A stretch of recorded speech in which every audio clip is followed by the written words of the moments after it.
Hello, everyone. How are you? Welcome to Sacred Para. If you will notice, I have a different background today, and we worked really, really hard. And when I say we, I'm talking about my team, which is my husband, my daughters, my sons. We all worked so hard to create this landscape right here. My husband built the shelves and we got all the dolls dressed and so forth. So I am here with you live today on Saturday, and I have an awesome and amazing guest that I'm going to be sharing this space with. 1/6 World. And I'm really, really excited to be able to talk to her, find out how she does the wonderful things that she does with her photography, her dioramas, her awesome and amazing characters, and I know that you will be too.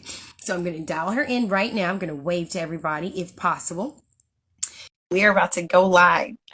So I do hope that you guys are having an amazing New Year's, because we're still in the New Year's, right? Hi! Hi, how are you? Yay! Yay! It is so awesome seeing you. Hello, how are you? I'm good. How are you doing today? I'm good. I was trying, I didn't know how the framing was going to be, so I'm a little weird about my framing with my photo. So there we go. Let's see the doll, see me. Okay. Yeah. I think I got it. I Awesome. think we're all trying to get our framing together, huh? Because once when the screen goes up, it changes the dynamic, but yeah. Yeah, and when you're into photographs, you have to get it right. I know, right? It's all about framing, which I'm it's all about the framing. So I'm really excited about talking to you today. And I know we'd already chatted earlier, and you said this was your first live, right? It is. I actually rarely show my face on Instagram. I don't post pictures. Like, I don't do anything but the dolls, really. So this is new territory. Well, I'm hoping that this is the first of many. We are enjoying, I know I am enjoying seeing your beautiful face. So Oh, I thank you thank for you. joining me. I'm serious. So thank you. I really do appreciate it. And I do admire your page very Oh, much. I first got hooked with Billy. oh my That gosh. was- Oh, Billy. Billy is the one who really did hook me into your page, and I have just, enjoyed it ever since. But I am talking to you today, not just about characters, but also about storyline. And one of the things that I wanted to ask you was, what is your background as a writer? I have none. Really? Oh my Yeah. gosh. I was totally flabbergasted. No, Wow. So what made you get into storyline? um, let's say that one more time. What made you get into storyline writing? Because you could just do random pictures. You could do outside photography. You could do fashion, and Well, I think writing for storyline. that's what, to me, I love good stories. I love to read. I've always been a reader. I've always made up little stories in my head, or, what if the character did this instead? And when I started experimenting with doll photos, it was kind of, hey, you could also tell a story. And the first couple accounts that I followed they started as storytelling accounts. And that's what drew me in. And I was like, I could tell my own stories. And I just get ideas all the time. I don't have enough time to make them, like follow the storyline through. But that to me is the storyline and the photography are equal. They go hand in hand. And I feel sometimes a beautiful photo is just a beautiful photo, but there's always more to it, and I want to know what that more is. So that's how it started. I like that. I like that. You said you want to know what that more is. Now, you said that you constantly have storylines coming to you, different ideas. Where did these ideas come from? Oh Is it gosh, personal? Is it just like what you're seeing on TV, or when you go out everywhere. shopping? Everywhere is a story. So a lot of characters are inspired by my life. There's little pieces of me in each one. Um, the the Lemmings, Lucy and Arthur, are very much inspired by my husband and myself. And then TV, books, I sometimes amalgamate characters that I see on TV and in books. And what if this person had a little bit of, um, this character from this TV show and this plot from this movie, and um, just reworking it in my head. It would be interesting if it's just a curiosity. It's this natural curiosity about life and about people, and it's a way to explore it, I think. And that Oh, can sound kind of pretentious, but that's just how it is in my head. but I like that. A natural curiosity. Because one of the things that I believe that we lose out on as adults is our curiosity.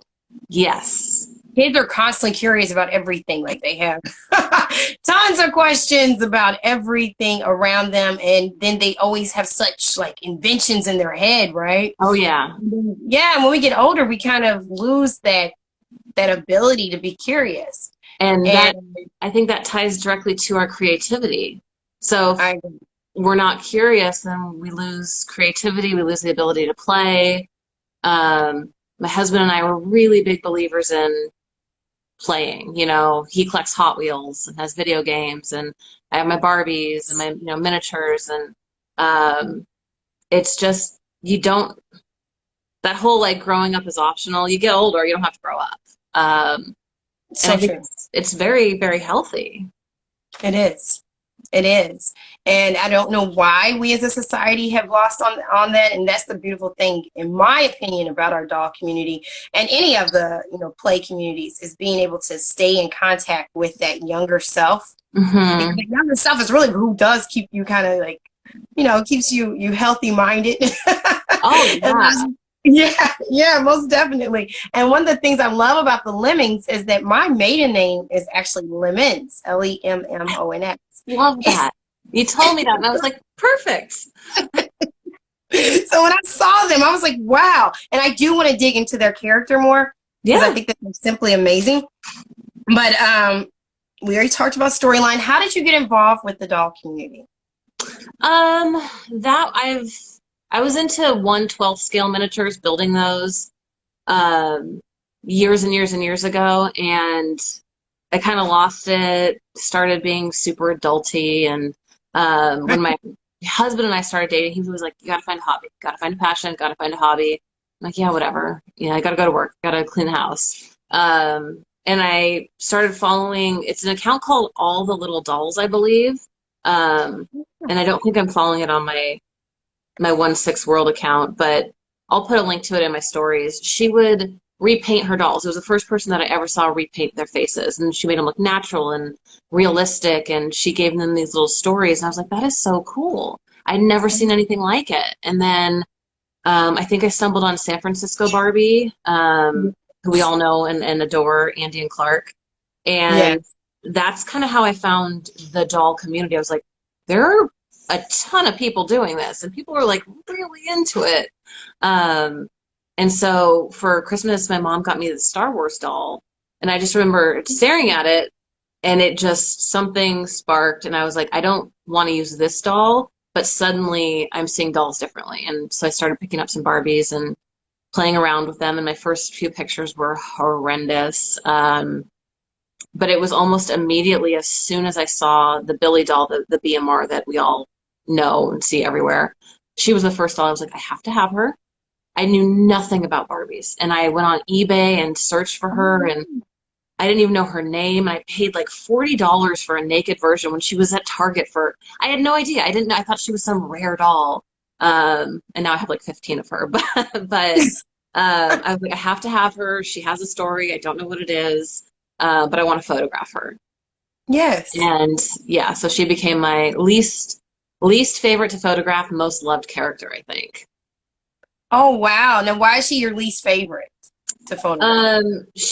I mean, I have a couple Dollstagram friends, and they know this, but she's so boring to me. Like her story doesn't come to me. It's always like pulling teeth.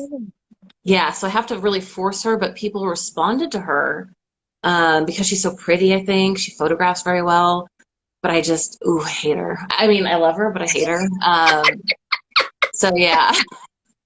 I understand that though. I do. I do. I understand that where you can have a doll that, you know, has like really nice features. You can probably dress her up really nice, but yet it's hard to really pull out the storyline of who they Yeah. are. So I do understand that. Now, what made you go with her being a ballerina though? Because, I've I mean, always like, been a those photographs. honest, I've always been obsessed with toe shoes. Just since I was a little kid. I mean, I danced a little bit when I was younger, but um I was just obsessed with ballerina shoes. Always have been. I've always thought they were like a beautiful concept. Yeah. And it was something that I wanted to make in a miniature scale. And I was like, the best way to do that is to make one of my dolls a ballerina. And the first thing I thought was, how do I connect more of the characters? How do I have a central place? In my head, the dance studio is where she meets a lot of people. I don't haven't explored there's a whole backstory in my head with the dance studio and the people, and I will never have time to tell the whole story, but it's in there. Trust me, it's rich and varied. I and it's going to come out the way that it's supposed to. Now reason why for me seeing her as a ballerina really just just like struck a nerve with me, and I just loved it. It was a positive nerve. It's just that ballet was always such an important thing in my life growing up as a child, and Hmm. I wanted to do ballet, and I have a daughter right now that wants to do it, and the toe shoes, oh my gosh, it was just it was like, how did they do that? How are they on their toes? And you find out later on that there's like that, what is it, like a block or like a cushion to kind of Hmm. help them, but still it's like, how did you do that? And that's awesome balance. So I have always admired ballets. Used to go to ballet when I was younger, my mother, and that in itself is a play, just through dance and music, Oh without yeah. verbal words, but it's still a play, it's still a storyline. So when I saw, like I said with Billy, I was like, wow, this is amazing. I love the poses that you did with her and the shadowing and how you use the lights. And that's what really got me involved. And although you said it is like pulling teeth, I think that you did a great job as far as exploring who she was and how she felt in her relationship with Tom and where they're at right now. And then having him go to England and, coming back. And now they're going right back to England. So that to me, you did a good job on having to extract that storyline out. She's And yeah, each character is different. and she's done. Like this is, and people, I don't know if they probably haven't caught on to it, but we'll find this out officially next weekend. But this is the end of Billy's story. She's leaving Marinette Meadows. I will not be I'm retiring her.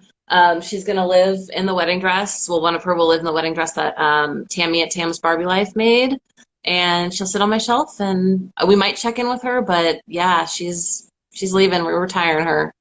Oh, wow. That was actually going to be one of my questions. I was going to ask, when she goes to England, were you still going to showcase her life in England? But that was No, answered. So, I think spoiler everybody. alert. Yeah, surprise. And I know a lot of people are like, no, we love Billy, we love Tom. We might see them, we might get like a reunion special. In my head, it's kind of like a TV show, right? The past couple years have been the first season. It's been very rocky. We've learned a lot, we've grown a lot, but it's time for the next chapter. I understand that. Understand that. Now, I am liking, number one, the dynamic that you had. I'm kind of going off of my own questions, but nonetheless, I really did enjoy at the wedding, you had Molly, and she was kind of like hitting on the Oh yeah. preacher, the father. I was Yep. like, what? So How Molly, did that come about? have you ever seen Fleabag? No. Oh, it is one of, I think it's on Amazon. It is one of the best shows I've ever seen in my lifetime. I mean, the writing, the acting, it is incredible. It's one of those perfect masterpieces of storytelling. And there's a storyline about a what she calls a hot priest in it. And when I was making him, I literally grabbed just any man doll that I had, because we all know Kens are hard to find. Yes. And I just started making his outfit. And somebody messaged me and responded to my story and said, "Oh, he's kind of hot." And just it clicked. I was like, "Oh, like the hot priest." And I looked at him in his little garb and I was like, "Yeah, he does he's kind of hot." And Molly's been a tough one because she's another one who doesn't talk to me, and she's always been the sidekick. She's never been her own main character. Yeah. And that's one of the reasons that I went with the dance thing, is that how do I get rid of Molly when I need her to leave? Oh, she's on tour. She's dancing.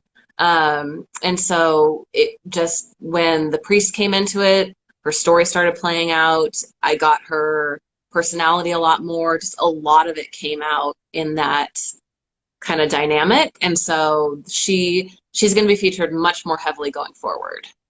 Yes, yes, because such, like such rich texture came out. And I was like, what? And I like that because there was a British show called Keeping Up with Appearances. It came on, it still comes on actually. It's on PBS I or don't know that one. PBS. And there's a lady on there named Daisy, and she hits on the father, on the priest all the time.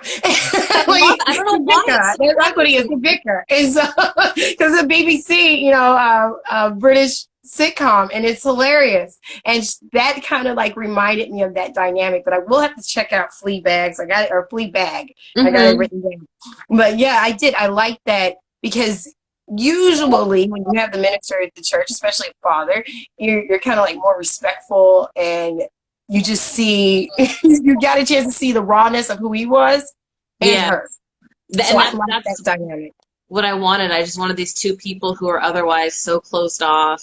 You would never know, just having this moment of like, I mean, excuse my language, but life sometimes can just be bullshit. And Molly Yeah. hasn't been having the best road. And, Yeah. um, maybe there's something there. Maybe they'll commiserate. I don't know. Somebody asks, what's going to happen? Sometimes I don't know. Sometimes you don't. Sometimes you Yeah. don't.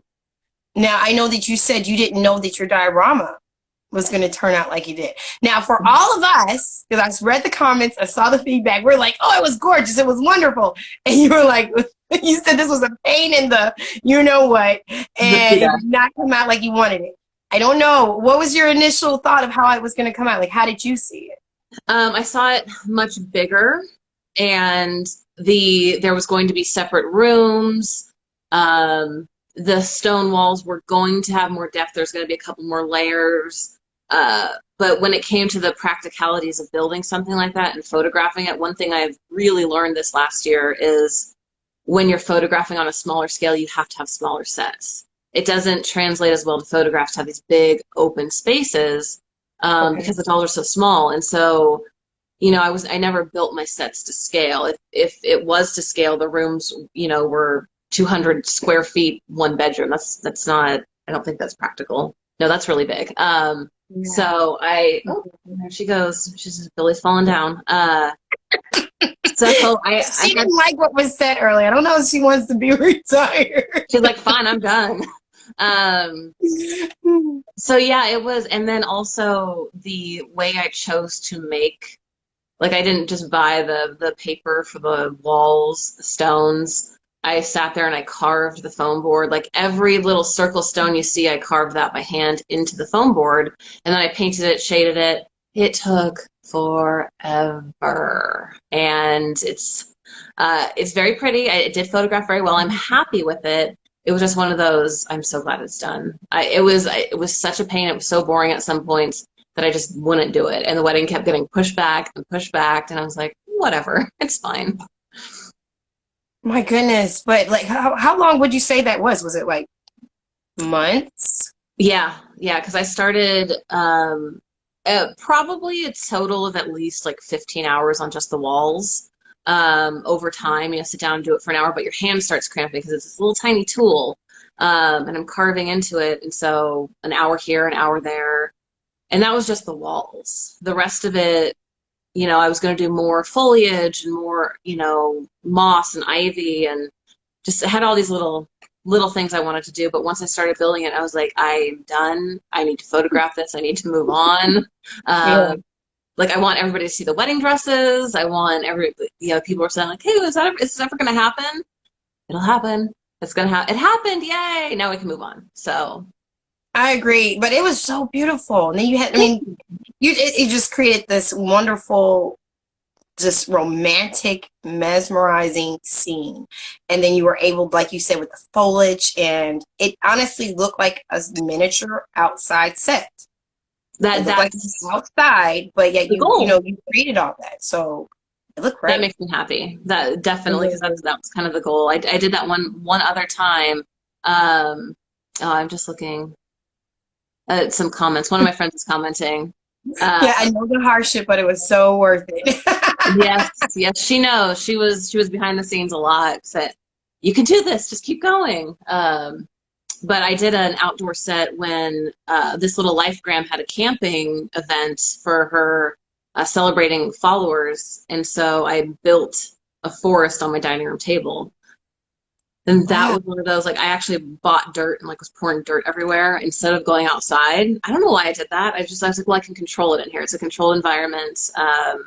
So that I probably wouldn't do something like that again. It's a lot of mess, but it's worth it. It is. It is. I don't get a chance to do as much crafting and dioramas on a level that I would like to.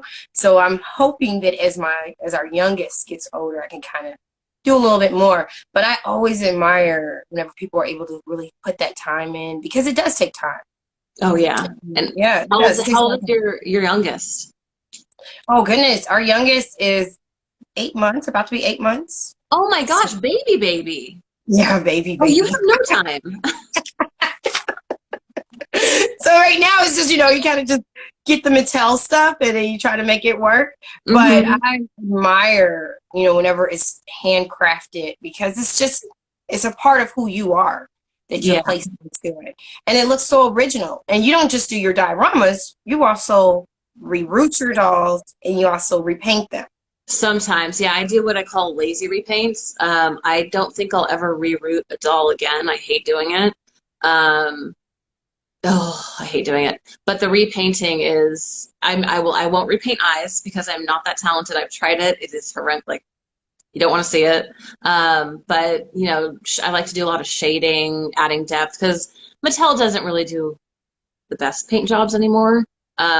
Changing the lipstick, hair a little bit, but yeah, so I call them lazy repaints, just enough to make them slightly different. I think the only character I have that I haven't done that for is Billy. Okay. Oh wow. Billy looks different though. Does Did she? you like her lips look different and even her eyes? Because I looked at her and then I looked at the Mattel promo picture and I Hmm. was like, she looks different as far as just it looks like you did something different with the like I said, No, with the lips and the eyes. what I have noticed is because I was slightly exaggerating when I said I had 15 of her. I think I've purchased 6 of her total. Um, and a couple of them have been sent back, and then some of them come and the eyes look different, the lips look different from doll to doll, like where I don't know if they're screen printing, I'm not sure what they're doing with that particular model, but each one is slightly different. Um, so you kind of have to make sure they match just a little bit when you're using different ones. But I think that's a Mattel thing. I think maybe I just got lucky with a slightly different Wow. version. That's true. That is so very, very true because they look different. And in case no one else knows, you also like you remodeled Billy's whole kitchen. I saw that and I was like, wow. Yeah, that a lot of people have that set. A lot of people buy that. It's just like this Amazon Barbie. I've seen people customize them on Etsy all the time, and I'm trying to think of any other accounts I know that have that same kitchen off the top of my head. But a lot of them do, and so I don't like building things from scratch. I'd much rather take something that has the bones and rework them a little. Like Lucy and Arthur's bedroom was one of those Gloria doll furniture bedrooms. Yes. Um, so I always like for Christmas, I always ask like just find me like really cheap Barbie doll furniture, and I want to see what I can do with it. Um, or buying kits from Etsy and building those. People have like the laser wood Yes. headed, um, because I just building things from scratch is a pain. It's just a pain. And if I can cut corners, I am going to cut corners. It is, but you make yours look very unique for your account Yeah. and dolls. And so I think that counts a whole lot as far as distinguishing your page from someone else's. That's so So nice. I do. I like it. I like it. I like it a lot. Now let's dig into Luce and Author. They are, of course, on the virtual flyer. Those are the pictures that you sent me, and they are such a special couple. They really, really Love are. that. One of the things that I will say that I liked was that you brought up about Luce, Luce going through her postpartum Mhm. stage. Yeah. What made you do that? Um, I don't know what it was about exactly postpartum. It's where she was in her life. She just had a baby. one of the accounts that I just adore is Oh Hello Doll, you know, and Anne's a big fan of always making her dolls a little bit real, a little bit more raw. And when her and I talk, it's, you know, not everything's always perfect. The dolls don't always have to be perfect. If it's always perfect, it can get boring. You can.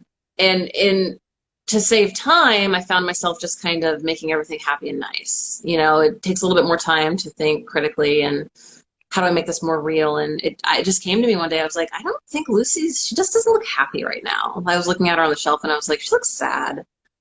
And well, she's had a baby. You know, a lot of women go through postpartum depression and people don't talk about it. Yes. There's still so much stigma around mental illness in, you know, America, and then other countries is even worse, and well, some other countries. So, you know, I think it's important. I think it's important we talk about it, and there's there is such a thing as play therapy, and I think Yes. what all of us adults are doing a little bit is that play therapy.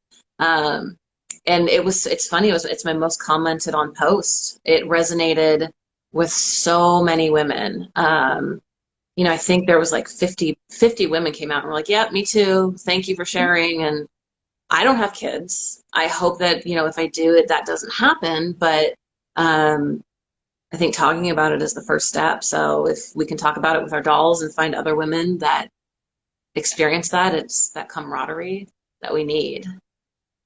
To get a little bit more deep, I guess.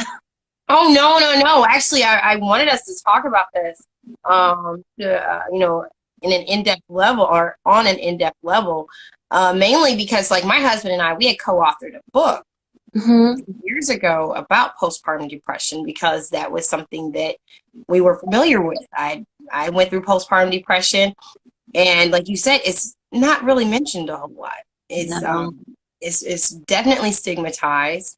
And I feel that we have learned as a society to just kind of get through it, especially as women in society. It's like, okay, I'm feeling this kind of way. My hormones are kind of, you know, changing. I'm just having baby blues.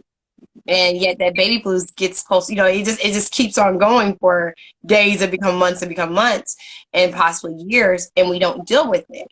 And so you don't just go through it, but if you have a partner, your partner's going through that with you. And when we don't allow ourselves to be educated about what our bodies are going through, what our minds are going through, we'll just accept it as if that's part of who we are. Correct. And we kind of change. This is who I am. Yeah, and you don't have to stay there. And I think that's one of the things that people forget. You know, I think women especially, we're just kind of conditioned to just keep pushing on. No matter what's going on, you take care of people, you get your stuff done.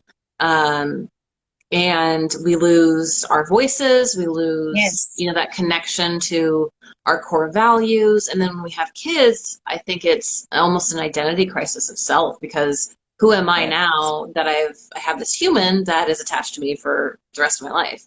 And I think the affecting the partners is the biggest thing. Any type of mental change, you know, change in your life, it is going to affect your partner. If it's a good relationship, it's, you know, you have to dig in together and take care of it. And that's one of the things I wanted to show too, was Arthur a little bit, you know, on shaky ground, because now it's, you know, I have this image, I love my wife, she's different now. What does that mean? What does that mean for me? What does that mean for her? You know, men, as I think culturally we tend to think men as less emotional, and what I've learned in my life is they're way more emotional. They're way more sensitive. They're not in tune with it. And but men have that depth of feeling too, and we don't talk about that either. So I thought it was a good way to kind of go down both paths. And I like how you did that. You did it with such taste. You did it with class. It wasn't judgmental. It wasn't like, oh, she's bad because she feels like that. Oh, he's bad because he feels like that. You did it literally from an objectional standpoint, so where we as the audience were able to walk through it with each one of those characters. And, you know, I know a lot of us in the feedback and the comments when we saw Arthur at the bar trying to contemplate what he was going to do. We were like, oh no, don't do it. And I saw, you know, some people got really upset. But the truth is that he didn't know what was going on with his wife. He didn't know where he was standing at in their relationship. And, it was definitely, just like a sigh of relief when we saw him come back home, make that decision to stay married to her and just, stay a steady partner. So I Yeah. was glad that you did, bring that element in there because a lot of times people do start to question, who am I? Yeah. Who am I in this relationship? You're not needing me the same. You're kind of in your head more. You're not really talking to me the same. And so then it kind of made him feel isolated because literally when you become a parent, and especially when your kids start talking, you don't go by your first name anymore. I'm mom. My husband's dead. We don't, we call each other our first name. But like you said, there is this identity crisis. It's, who am I now? Who have I become? And now, of course, they are expecting again. They are. You got I think little it's great. I think it's great. Lucy back here. So we're going to actually be doing a time jump, Okay. and we're not going to go through her pregnancy. That's one of the other great things about storytelling is there's you make the rules. And so I'm like, I don't want to do the whole pregnancy thing with Lucy. I don't want to either. So we're just going to skip forward. Tilly's a toddler. They have a baby, and I can build a new nursery, and I'll be happy. So um, this time might be a little smoother. There's going to be other challenges, obviously, as all parents go through. But I think that Arthur coming home, that decision is kind of an analogy or a representation of that's what love is. You just choose to show up every day. You choose to go Yeah. home every day, and yeah, they're my favorites. I never say never, knock on wood, but I probably would never, for if the people watching, I would never break them up. So rest assured Good. they'll be okay. Good. Good. And you do, and like you said, it's a choice. You choose all the time in order to be consistent. And that was Mhm. something that actually my husband and I had a conversation about today about, we were talking about actually posting on IG and our inconsistencies. And Uh-huh. then it's like, you know what though, where it really matters is that we're consistent in showing up for each other and for our household. And that's Yeah. really what's important when you're married or you have any kind of partnership, showing up for each other, being consistent, and knowing that every day you're choosing to stay, you're choosing to love, you know, and that's important. Amen. It's important. Yes. Amen. And that's all of this, everything we do, the fun stuff, the IG. I know a lot of people are much, much more into it than I am, much more consistent. They have more followers. That's not my priority. My priority is my husband, my home, my family, my job. This is just the fun stuff. This is the stuff that gets to enhance it when I have the time for it. And looking at it that way instead of trying to force that I need to post every day or I'm not being consistent or I take these little breaks. Removing that pressure has made it that much more enjoyable.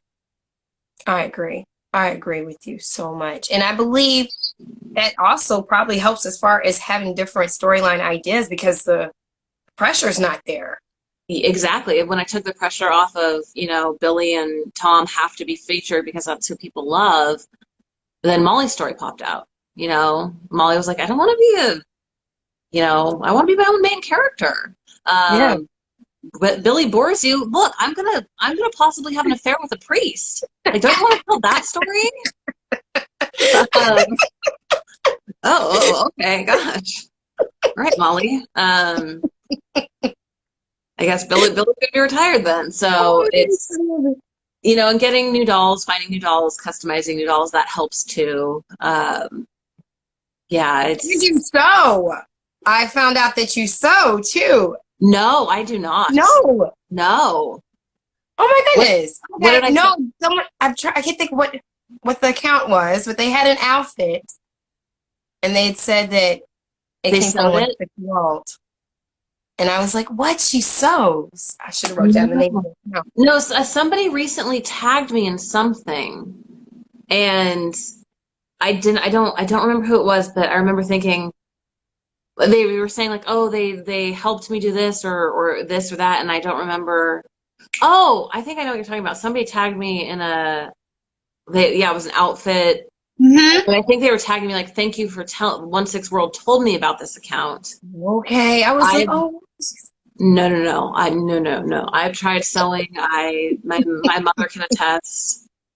No, it's bad. It's really bad. I go to the people who actually can do it. Which, I have some places that I absolutely love for more authentic, quality clothes because like the priest's outfit, I just hot glued that onto his body. I'm telling you, I am a lazy crafter. It's all duct tape. Behind the scenes, it's duct tape and popsicle sticks. But it works out so good. Well, for photography, it can, Yeah. Yeah, that was one of the functionality, being able to use it again, probably not. But we can little extra spit and duct tape might be able to use it again. there you go. So But one of it the one of works the, great. the things I asked for Christmas was a room box, like a interchangeable modular, so I could just instead of having to work with foam board and try to, you know, build these intricate rooms out of foam board. So that's on its way from Russia. Should be here soon. So that'll be nice to make it a little easier. Yes, yes. I'm with you on the room box. It makes things a lot easier, especially being able to just have things set Hmm. and come back to it.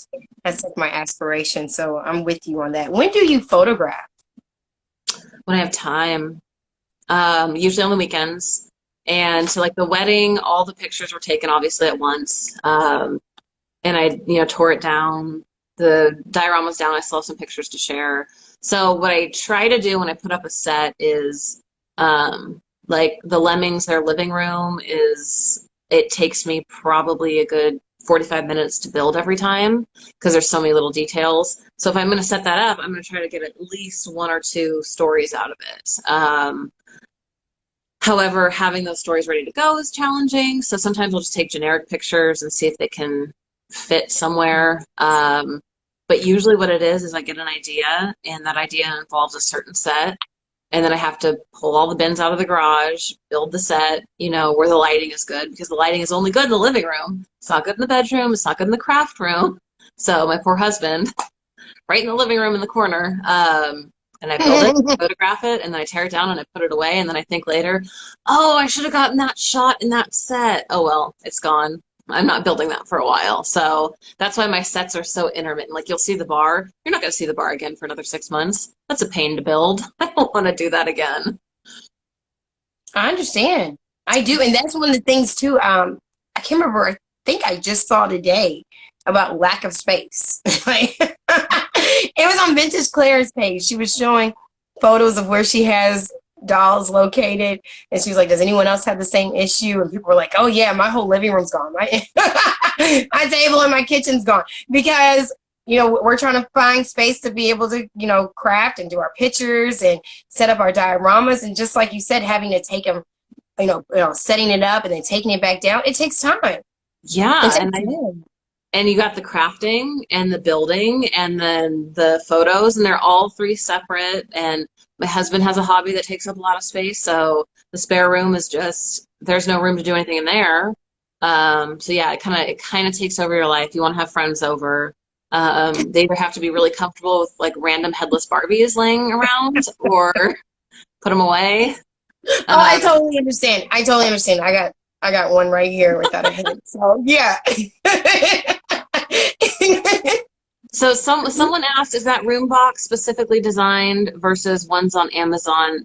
Yes, I bought it from Wooden Tales, Tales, workshop on Etsy, just so they know. It's a modular. The walls are separate, the floors are separate. So I didn't know Amazon had them. Now I have to go look at Amazon. Thank you very much. Uh, Okay. So I when just you saw said that. that Wooden Tales Workshop, that's on Etsy. They make I'll great put that stuff. in the caption. Okay.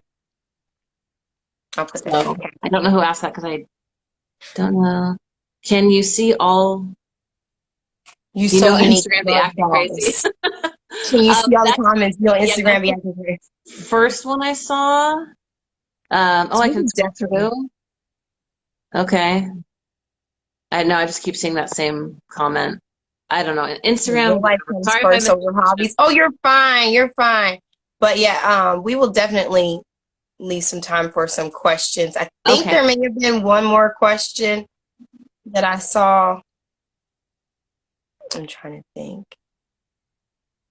So yes, if you have a question, just put it right there in that question box where there's just like a little box with a question, if you can type it in there, and then it makes it easier to go to as far as just organization. Oh, I'm I see trying to that. flip to it, and I think I saw a question earlier, and I don't know for sure.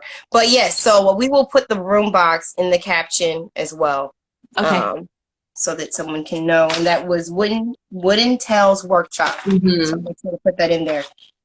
Question about scripting. Do you script ahead of time, or do you just kind of script yours Um, as you type your, as you post, I should say. Do you just I type don't it out as you I post? don't script it. Yeah, I just after I take the pictures, like I know the general story or what I want to get across, but I don't actually write it out until I've edited the pictures and arranged them. Sometimes, I have like this person's going to say this, so I need shots of her, him, but the actual writing doesn't happen until I'm about to post it. Rarely do I even, sometimes I'll type it out separately, like on a notepad, but most of the time it's when I get the pictures because I know people don't like reading captions, not everybody. The people who follow the story just blows my mind. The fact that like about the bar and Arthur not come, is he going to come home and like all these details that I'm like, really? Like that's so cool. Somebody follows that closely. It's humbling and flattering and just so kind. But yeah, I don't like You have a spoon really feeding. good storyline. You just Thank do. you. And then your Um, photos are just amazing with it. So yeah.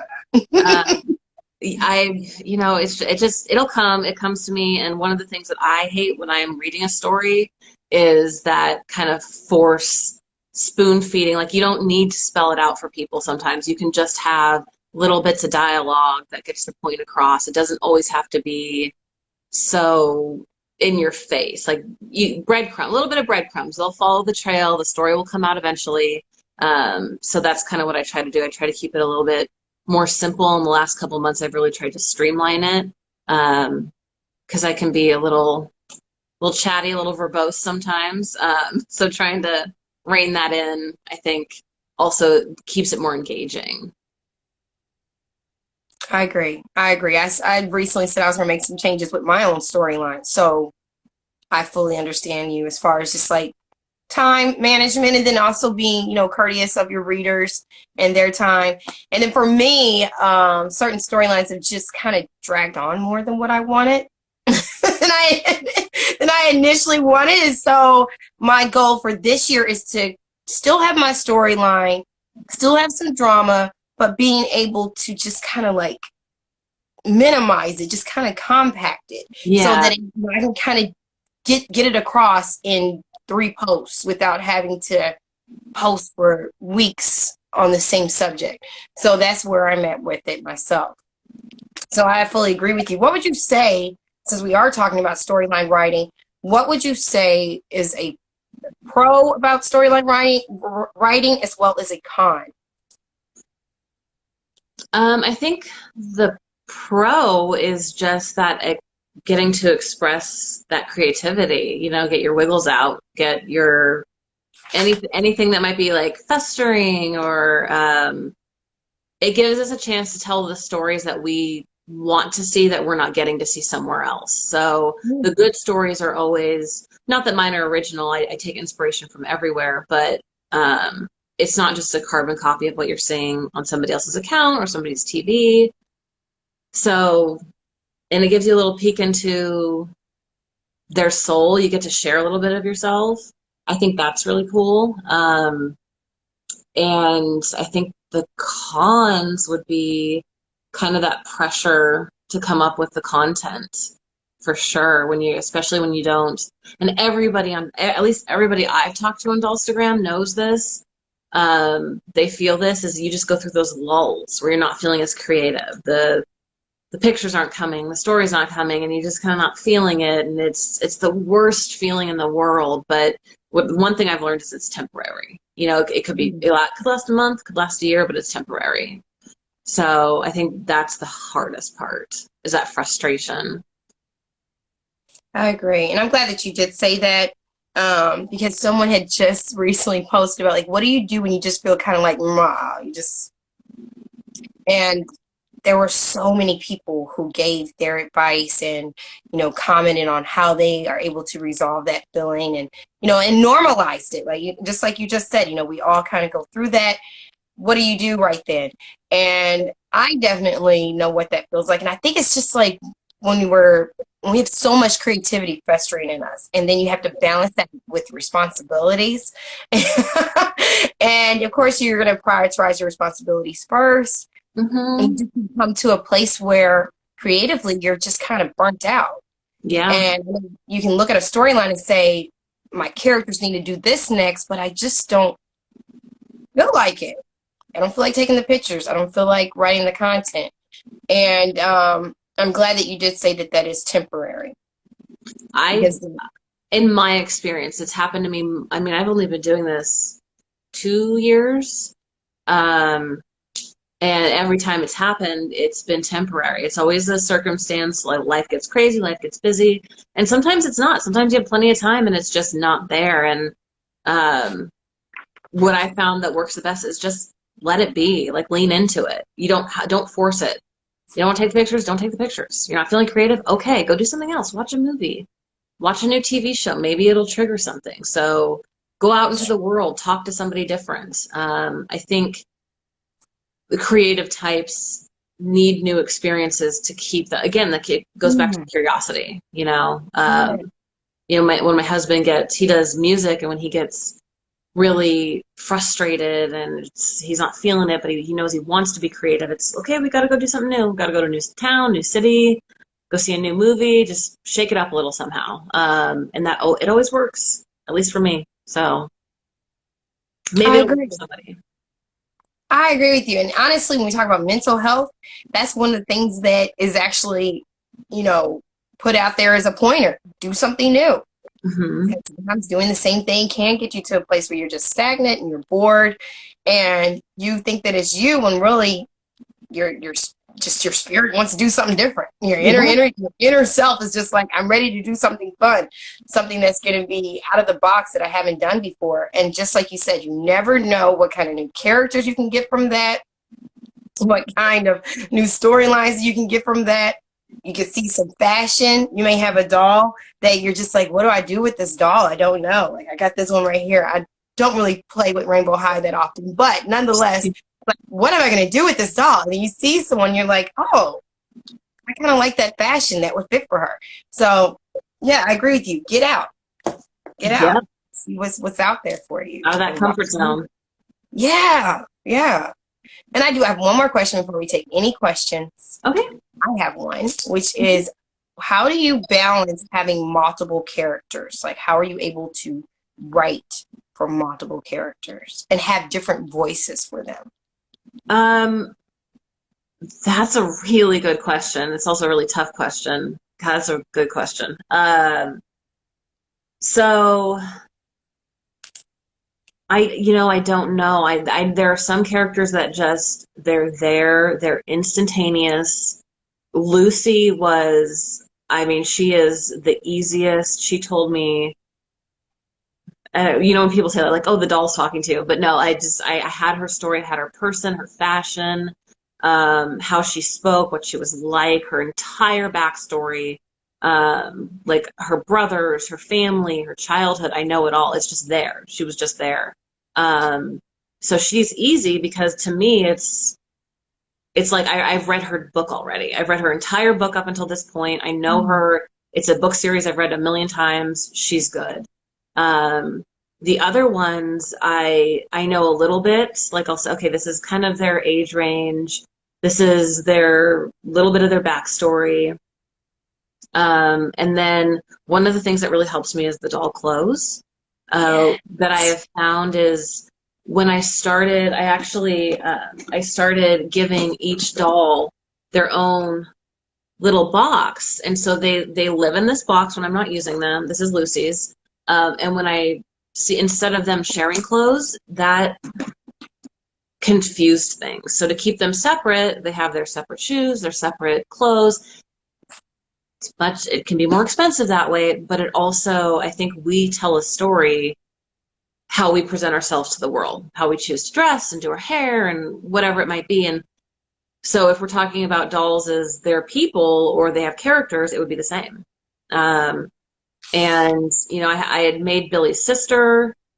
She had a whole story that didn't play out yet, but she was a curvy body, and she was my first curvy body. And the reason I hadn't gone into curvy bodies is because I didn't want to have to buy a whole separate doll wardrobe because it's expensive. Yes. Um, and so I was like, all right, well, she's gonna have to have her own wardrobe, and that kind of spurred this whole, and that's how Molly started getting her personality. Because then I was like, what would Molly wear? What's Molly's style? Um, and that really helped. That really helped me out of a creative rut too. So, Wow. Okay. so I got the clothes, and um, I just kind of know that I want to see a little bit of this character engaging in this type of relationship, or um, this character is suffering from this, or has joy because of this. Just exploring the different emotions, I guess. Yeah. Yes. And that's important because we are emotional creatures. Mm-hmm. It's on the storyline. We're talking about emotions, like how do they respond whenever they are caught off by surprise? They're caught by surprise, or how do they respond whenever everything's going really good and they're happy? How are they when they're sad? And their clothes would be an effect of that as well.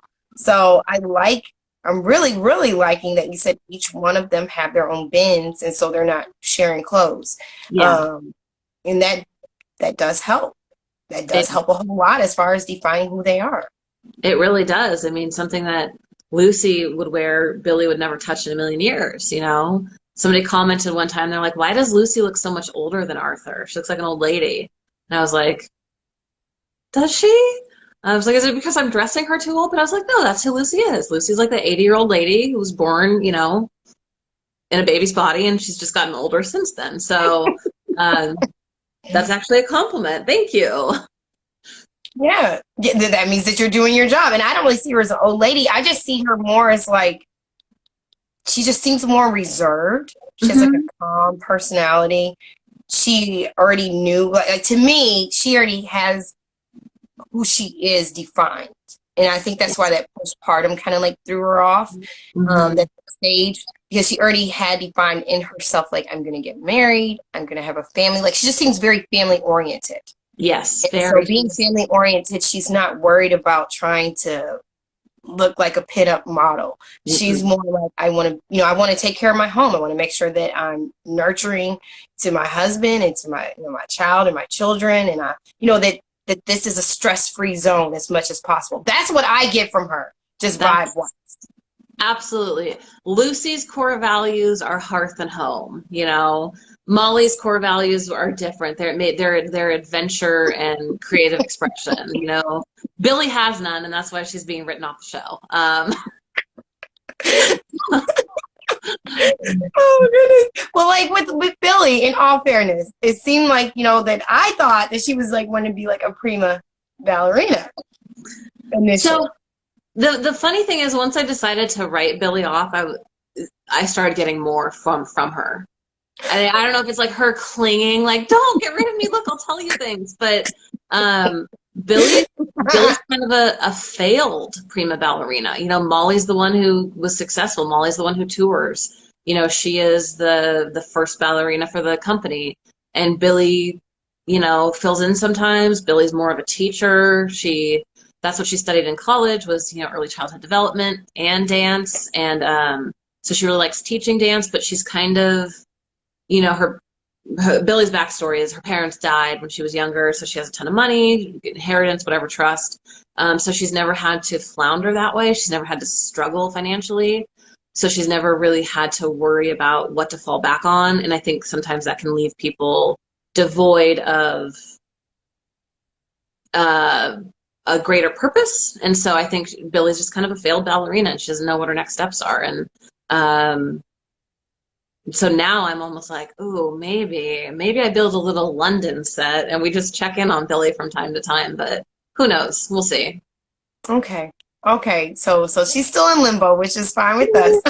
Maybe. But I do, in all fairness, I do like the fact being that you have this perspective that if someone has to be retired, so that my storyline can still go on, then that's what I'm going to do.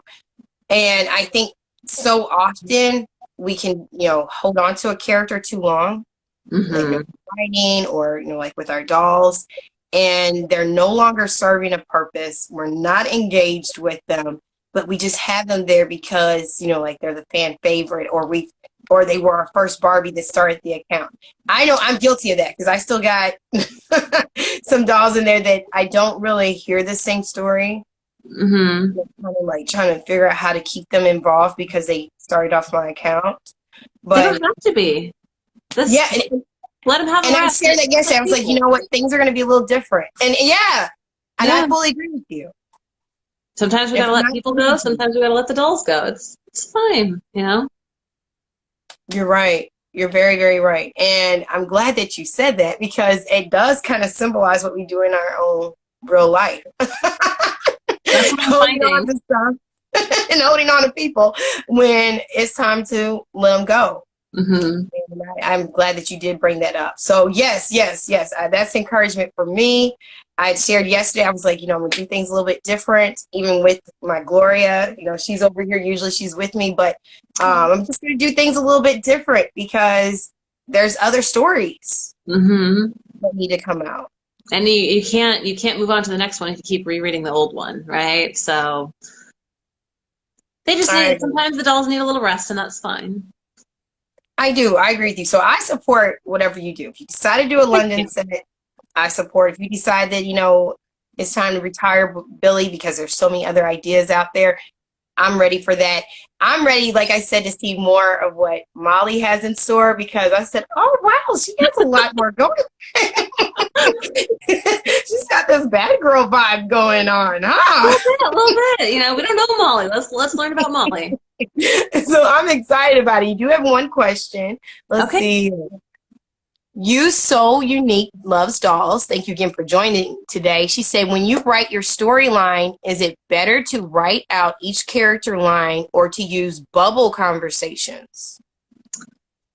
Um, so like I'm assuming the like bubble in the picture kind of thing. Um, that's a personal preference. What I think that's the thing is there's no better, there's no right, there's no wrong. What do you want to see? You know, when you're scrolling through Instagram, what's easiest for you to read? Like if you want to read a doll story, would you prefer it? Does it make more sense to you to have the bubbles above people, or does it make more sense to have the text below? Um, you know, when you put the bubbles in the picture, it forces people to read the text, right? They Yes. can otherwise they can just skip through.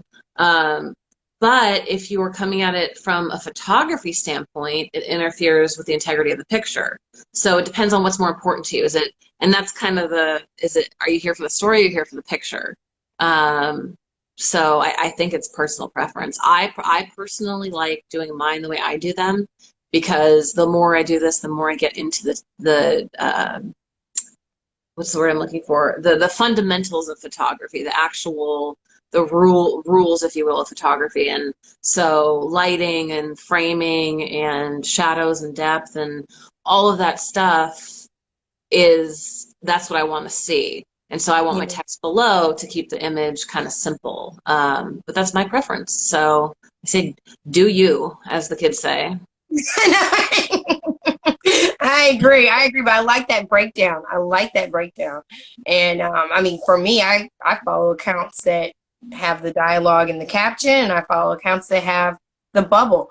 But I do agree with you. It's really up to you on what your preference is as far as how you're going to do that. Now, I do want to say one thing. I want to say that your name is so creative because we talk about 1/6 scale. Yes, And of one course, you have six 1/6. world. So So that was my I just wanted to comment that. I was like, I don't know where she got the name. I know where, like 1/6 scale, but I was like, that's still so creative how you So did that. I think I tried for 1/6 scale because I was coming from doing 1/12 miniatures years ago, and then I realized, oh, Barbies have different Oh, scale, and so my husband was the one who said you need to put what you're doing in the title. You know, if you're doing miniatures or something, put it in there. And I was like, well, I could do 1/6 scale. I think that was taken, and I think is it 1/6 Avenue? She just came back. She was on a long hiatus. One of my absolute favorites. Yes. I didn't find her. I saw the name was taken. Um, and then, or I, Oh because I was yes, searching. 16th Avenue. Yes. And so I was searching 1/6. I was like, oh, somebody did 1/6 Avenue. That's clever. Wish I had thought of that. And so I was trying to find like 1/6, like town, people, dioramas. I was just trying to fit in a word. My husband was like, what about world? Like, you want to create this little mini universe? I was like, oh, I could do that. Anything creative that has ever happened, like the Lemmings, their name, it's my husband names things. He named the town. He's very involved. So I give him credit for that. Oh goodness, I love it. I love it. If you've heard me talk during my lives, I always talk about my husband being involved, and I think it makes it so much easier, Mhm. to be able to have that partnership, which also, shows the benefits of being married, of Oh yeah. being in a partnership. If you're not married, but you have that kind of partnership where you guys are supporting each other, because there's already so many stressors going on. Hmm. And so whenever you come to a place where you're like, I'm gonna embrace this hobby so that I can feel more free. Whenever you have someone else in your life who says, I'm gonna embrace it with you and who supports you in it, oh my goodness, it's just like this breath of fresh air. Oh And they yes. see different dimensions that you don't. And I fully agree with you as far as just like with the naming and all this other stuff. It does it works wonders. I have a character named Kai who he's a surfer. Got this other guy that my husband got. It's a bland doll that I'm going to try to rebody. And actually, Oh Hello Doll was the one who told me about how to rebody him. And because he's just on a straight body right now. And my Yeah. husband saw him, he was like, oh, that looks like a Levi. I was like, dude, I like that. I didn't even know what I was going to do with him. He was just like, that could be Kai's brother. I was like, you're right. So it does. It helps so much whenever you have someone that's there that's like, when are you going to do this wedding? I thought you were going to do a wedding. And just Yeah. kind of like keeps you involved with, having your own personal freedom and your own personal hobby, your own personal thing that you're doing to help you stay focused. So, Mhm. so yeah, I Get commend. you a husband that plays with your dolls with you. There you go. There you go. It makes a difference. It does. And I see so many different people on here and they're like, oh, my husband customized the card. He did this. And it does. It helps so much because he's also being able to get in touch with his own inner child, you Yeah. know. And playing is important. That's just the bottom line. Playing is important. I don't think that we put enough, and we talked about that earlier, enough emphasis on the importance of play, on the importance of being able to get in touch with your inner child so that you can deal with all these other people Exactly. and responsibilities that's outside of it. So I'm with you on everything that you're saying about having that kind of support and partnership. Because if you have Absolutely. someone that's just like, oh, that's a child's thing, why are you doing that? Yeah, No. no, No, no. you gotta support each other. I mean, life's too short. Just be happy, Do what makes you happy. Yes, yes. It's not hurting anyone. If anything, these storylines and the way that the dolls are constructed and designed, it helps people.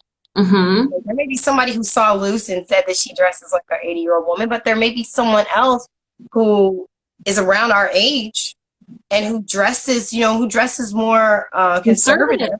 Yeah. Yes. And they need to know it's okay to not show your belly button and have no, I'm not Yeah. knocking on anybody. No, because that's what you like to wear, that's fine. Yeah. But Do they you? need to know it's Billy, okay to Billy's still gonna be show her belly. conservative. It's fine. There you Everybody's go. different. Everyone's different. And there may be someone who's like, oh, why do you dress so old? But then when they see Loose, they're like, okay, it's okay for me to be family oriented and to be, wanting to dress in a way that's modest and conservative.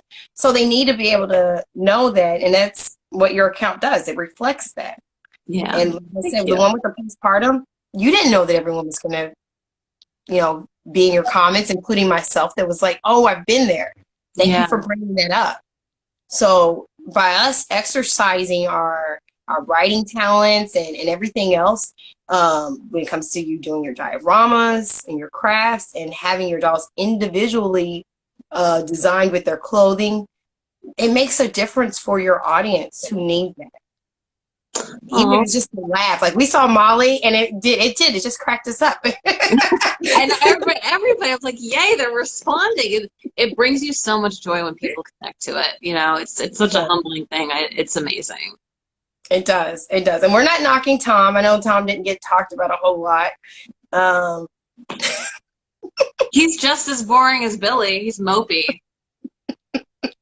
He is. He's a mopey doll. Everybody loves him. And I'm like, okay. I mean, he's cute, but he's boring.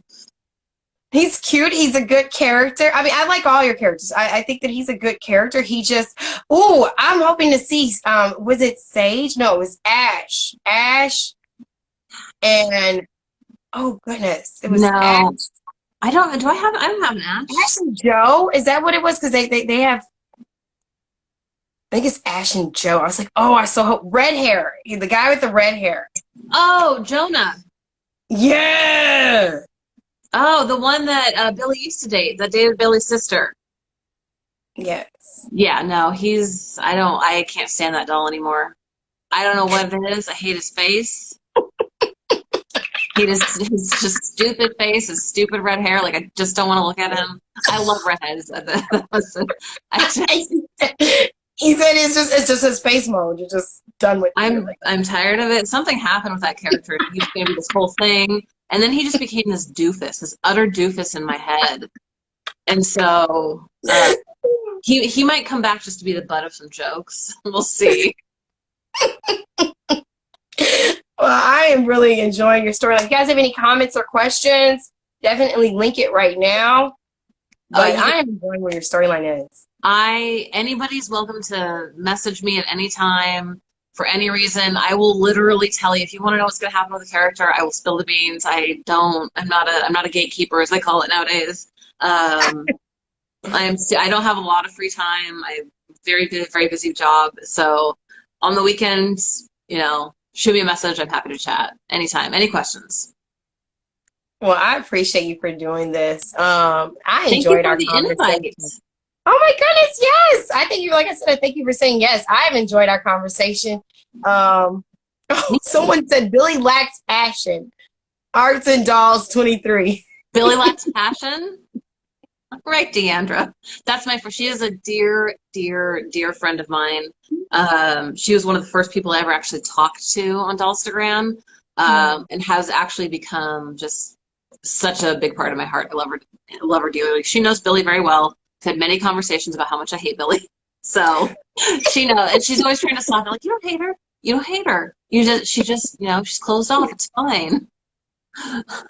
Oh goodness, I understand that though. I do. There's just some characters that you want to relate to when you want to explore their storyline, but like you said, they're not speaking to you, and you're kind of just having to like put pieces together to make it work, and then you just feel like, am I really writing the story that's best for you?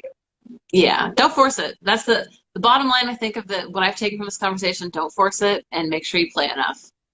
Yes, and play with the right ones. I like that like I said, after talking to you today, it's made it a little bit easier for me as far as if I need to retire some storylines, retire some of my dolls. I like that you said retire. I like and move forward because I have plenty of dolls. Like, these are some of them back here, and there's some in boxes. They're just scattered about. So it's like there's plenty of other dolls if I need to create a new storyline. And my thing is, I'm wanting to focus more on the mini me that I created. I'm like, I want to focus on that storyline. And yeah, so some other dolls are just going to take a little back seat or retire. Exactly. Maybe they go on an extended vacation. Maybe it's not permanent. But again, there's no rules to it. There isn't. And you said that, and I'm actually going to quote that on the bottom of that one of the greatest things about storytelling is that you make the rules. So I'm going to be putting that in the caption, because that is an excellent perspective, is that we do make the rules. I'm so glad. This was so much fun. I was so nervous for this, but it was great. It was. So we'll definitely do this again. I'm looking forward to the rest of your storyline. I'll be checking out these last photos for the wedding. And we'll put the information, like you said, the Wooden Tales workshop. I'll put that down in the bottom. And I don't see any other questions or comments. So Okay. I want to tell you thank you again. And you Thank guys, you. you have a really good Saturday. You too. Have a good weekend. You too. Thank you. Bye. Bye bye.